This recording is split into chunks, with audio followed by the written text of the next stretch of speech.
Baudolino by Umberto Ecco. And because I always get annoyed when people don't talk about who translated the book, because it actually matters. The translation matters, no matter what you're reading.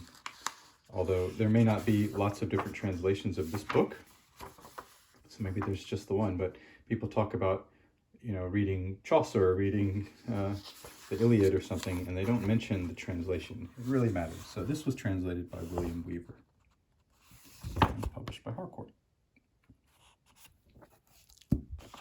Here's what the dust jacket looks like, and the spine of the dust jacket. The book itself by Ecco. Anyone who's ever read Umberto Eco, he can be challenging to read. This story is, there's not much to see on the inside. But I do like those. Sometimes, they'll cut the pages in this kind of rough cut. I always like that. I don't know if it's supposed to be more fancy or less fancy, but in any case, I'm one of its fans. I kind of like it when they do that. This is a crazy story about Baudolino. It's set in the 1200s, and it is just sort of rollicking and romping, but also intellectual.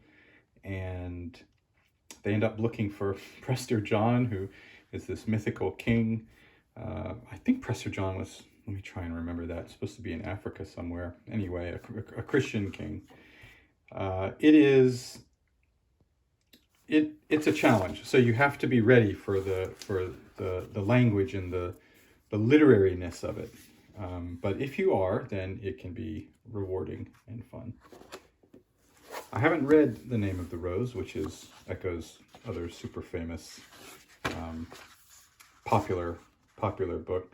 I read Foucault's Pendulum, which again, difficult, challenging. And I wonder if I've even got that still on my shelf, or if I've somehow lost that one along the way. I barely remember it. So I wouldn't even know what to say about it. Baudolino I've read a little more recently. Anyway, that's Baudolino by Umberto Eco and translated by William Weaver.